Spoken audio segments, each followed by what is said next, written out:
रात का अंधेरा, सन्नाटा और अचानक आसमान को चीरती हुई बमों की आवाज।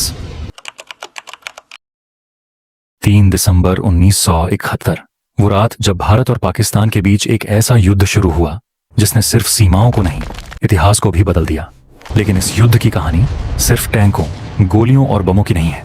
ये कहानी है दर्द की, संघर्ष की और एक नए देश के जन्म की। सब कुछ शुरू हुआ 1970 में, जब पाकिस्तान में आम चुनाव हुए। पूर्वी पाकिस्तान यानी आज का बांग्लादेश, वहां की जनता ने भारी बहुमत से शेख मुजीबुर रहमान को चुना। लेकिन सत्ता पश्चिमी पाकिस्तान के नेताओं के हाथ में ही रही। नतीजा गुस्सा, विरोध और फिर दमन। 25 मार्च 1971, एक काली रात, पाकिस्तान की सेना ने ऑपरेशन सर्चलाइट शुरू किया। ढाका की सड़कों पर गोलियां चलीं, हजारों बेगुनाह मारे गए और लाखों लोग अपनी जान बचाकर भारत की ओर भागने लगे। भारत की सीमाओं पर शरणार्थियों का सैलाब उमड़ पड़ा। लगभग 1 करोड़ लोग। हर दिन, हर पल हालात बिगड़ते जा रहे थे। भारत के सामने एक कठिन सवाल था, क्या सिर्फ देखता रहे या कुछ करे? प्रधानमंत्री इंदिरा गांधी ने दुनिया से मदद की गुहार लगाई, लेकिन दुनिया खामोश रही। तब भारत ने एक फैसला लिया, एक ऐसा फैसला जो इतिहास बदलने वाला था।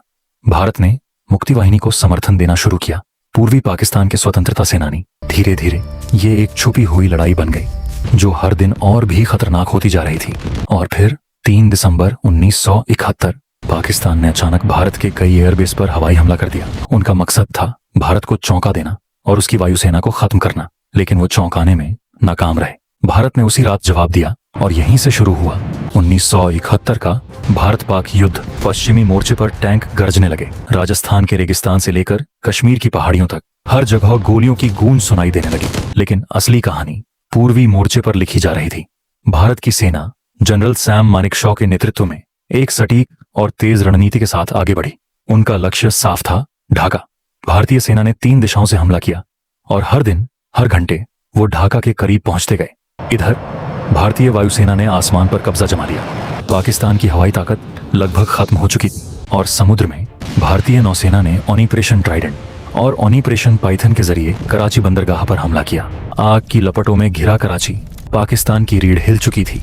लेकिन सबसे दिलचस्प और खतरनाक मोड़ अभी बाकी था। अमेरिका ने अपने 7वें बेड़े को बंगाल की खाड़ी की ओर भेजा।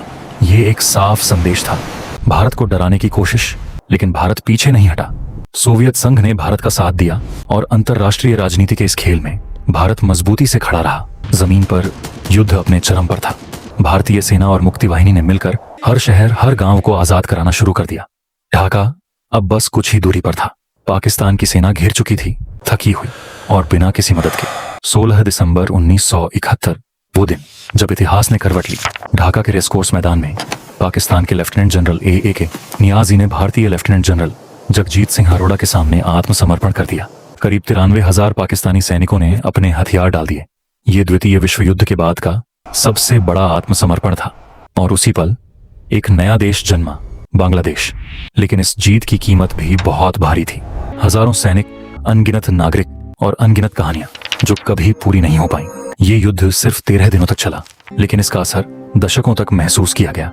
भारत ने न सिर्फ एक युद्ध जीता, बल्कि इंसानियत के लिए एक नई उम्मीद भी जगाई। लेकिन सवाल आज भी बाकी हैं। क्या ये युद्ध टल सकता था? क्या दुनिया अगर समय पर जाग जाती तो लाखों जिंदगियां बच सकती थीं?